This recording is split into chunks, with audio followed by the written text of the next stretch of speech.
Martanin Aminu Alan Waƙa da kuma Dadi Hikima ma'ana Abale zuwa ga Ganduje kan rigimar su da Rarara ya ƙara haifar da cece-kuce a tsakanin rigimar.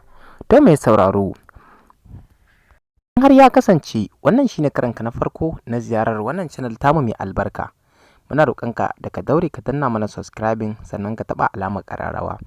A yace za ka rinka samun bidiyoyin mu zafafa da zarar mun ɗaura. Mun gode da ziyartar wannan channel tamu mai albarka da ake. To mai sauraro, a halin yanzu muna tafe da wani al'amari ko in ce maudu'i dangane da ya shafi rigima tsakanin Rarara da kuma Ganduje. Shahararren makaɗi kuma mawaƙin siyasa ma'ana Dauda Kahutu Rarara da kuma gwamnan jihar Kano ma'ana Dr. Abdullahi Umar Ganduje wanda yake mulki a halin yanzu, wanda yake da raguwar wata 7 zuwa 8 wanda shi ne zai sauka daga wannan mulki nasa.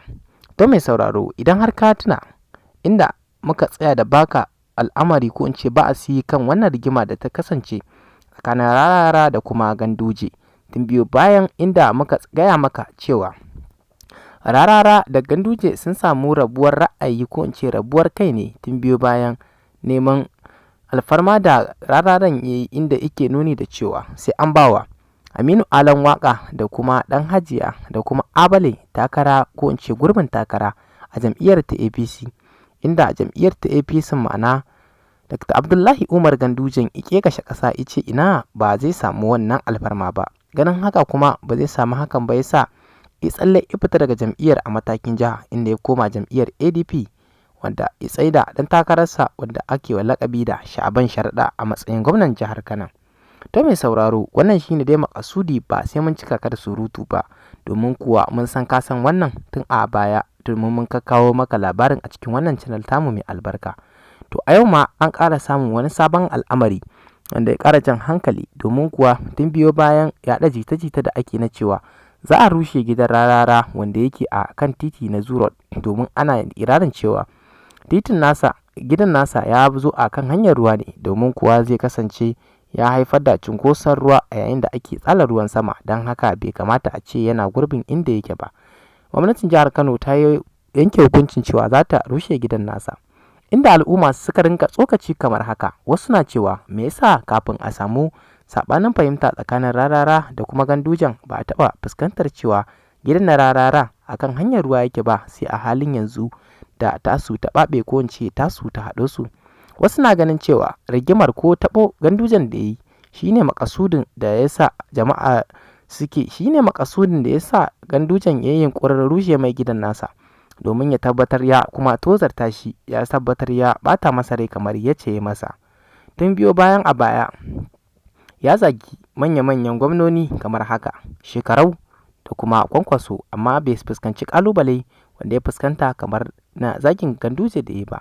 Kuskuren da ya kuwa ba shi komai bane face ya zagi Ganduje ne a yayin da yake tsaka da mulkinsa ba tare da kuma ya sauka ba. To mai sauraro, a halin yanzu dai Rarara ya bar jihar Kano, inda a halin yanzu yana jihar Gombe bisa ga dalilin wannan rigima da ya taro kansa da gwamnan na jihar Kano ma'ana Dr. Abdullahi Umar Ganduje. To mai sauraro, kai dai ka sani cewa faɗa da aljani babu daɗi, domin kuwa gwamnati babu wanda zai iya faɗa da ita. To mai sauraro, bayan haka ne ganin ɗaya daga cikin masoyan Rarara kuma yaransa ma'ana Aminu Alan Waƙa da kuma Dadi Hikima Aminu Alan Waƙan ya wallafa wani rubutu a cikin fejinsa na Instagram, inda ya karin magana kamar haka, inda yake cewa suna miƙa godiyarsu ga Rarara kuma suna miƙa jin daɗi da suka yi da yunƙuri da yi na tabbatar da cewa sun zama su a nan jihar Kano, kuma sun yi godiya a haka, inda ya ƙara da cewa ransa fansa kan takararsa, inda Dadi Hikima Abale yi masa tsokaci har guda biyu, inda yake cewa akwai mutum ma'ana tabbas ya rike amana. Wannan tsokaci ya yi kama da cewa suna yi wa Ganduje shagube ne kuma suna goyon bayan Rarara. Wannan al'amari ya sa mutane suka rinka yayata wannan al'amari.